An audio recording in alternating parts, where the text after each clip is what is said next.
On part en Russie maintenant, dans la région de Koursk, où l'Ukraine poursuit son offensive d'ampleur, et ce depuis plus de 10 jours maintenant. Ce samedi, l'armée russe dit avoir repoussé plusieurs nouveaux assauts de Kiev. Elle accuse d'ailleurs l'Ukraine d'avoir utilisé des lance-roquettes occidentaux, notamment pour détruire un pont sur son sol. On va en parler avec Emmanuelle Chaz, notre correspondante à Kiev. Bonjour à vous, Emmanuelle. On va faire le point sur les avancées ukrainiennes en territoire russe dans un instant. Mais d'abord, parlez-nous de cet appel auprès de l'ONU de Kiev après la circulation de vidéos sur les réseaux sociaux qui révéleraient les violences faites aux soldats ukrainiens par les forces russes. Expliquez-nous.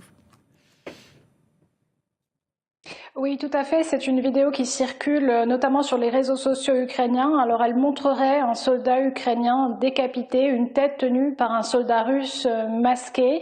Ce sont des médias ukrainiens qui ont révélé l'affaire. Ils ont notamment eu accès à un appel intercepté entre un commandant russe et ses subordonnés auxquels il ordonne la décapitation de 4 soldats ukrainiens. Alors, le bureau des droits de l'homme, le commissaire aux droits de l'homme ukrainien, Dmytro Lubinets, a immédiatement ouvert une enquête. Le parquet ukrainien a ouvert une enquête et le commissaire aux droits de l'homme a demandé à l'ONU ainsi qu'à la Croix-Rouge internationale d'agir, de s'exprimer sur cette affaire. Alors pourquoi cet appel aux institutions internationales? Il faut souligner, c'est peut-être pas vraiment connu en dehors d'Ukraine, que ici en Ukraine, les institutions internationales ont très mauvaise réputation, ont très mauvaise presse. Pourquoi? Eh bien parce que les Ukrainiens estiment que, par exemple, la Croix-Rouge internationale ne fait pas suffisamment d'efforts pour visiter les prisonniers de guerre ukrainiens actuellement aux mains des Russes. On parle de milliers de prisonniers de guerre qui sont détenus dans des conditions absolument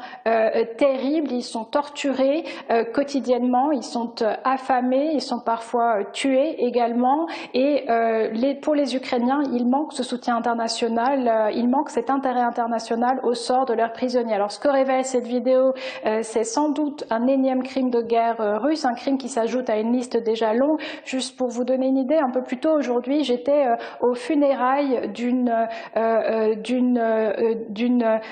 secouriste qui travaillait volontairement, bénévolement sur la ligne de front. Elle a été tuée par un drone russe dans la région de Kharkiv, dans son véhicule d'évacuation. Elle avait seulement 35 ans, elle s'appelait Sacha Mulkevich et sa mort a bouleversé le pays tout entier parce que elle n'agissait pas en tant que soldate, elle agissait en tant que secouriste. Et il faut savoir que les secouristes sont eux aussi visés par les frappes russes au mépris du droit international.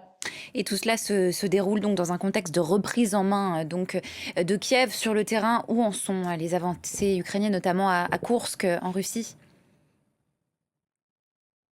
Eh bien, écoutez, le Kremlin affirme avoir repoussé les troupes ukrainiennes dans au moins 3 communes auparavant sous contrôle ukrainien, mais de son côté, Kiev assure maintenir son contrôle sur plus de 1150 km² de territoire dans Koursk. Donc on en est à plus de 10 jours d'offensive, une offensive surprise de la part des Ukrainiens sur le territoire russe. Alors il y avait un double pari finalement pour l'Ukraine. D'une part, de surprendre, de mettre en difficulté l'armée russe et de la forcer à retirer des troupes, notamment de son flanc est, de la ligne de front est en Ukraine, pour répondre à cette offensive de Koursk. Alors c'est un pari qui est un peu réussi, mais en demi-teinte, puisqu'effectivement des réserves russes ont été prises, mais plutôt des positions du sud, donc à Kherson, à Zaporizhia notamment, pour être envoyées à Koursk. Le second pari, eh bien, c'est d'ailleurs ce qu'a dit Volodymyr Zelensky dans l'une de ses dernières adresses. Il parlait d'avoir une monnaie d'échange.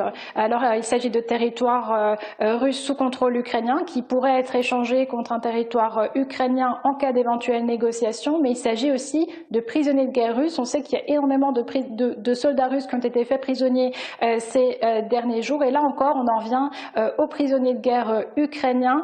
Si plus il y a de prisonniers de guerre russes en Ukraine, plus les chances seront élevées, selon Kiev, de retrouver un jour ces soldats au cours d'un éventuel échange.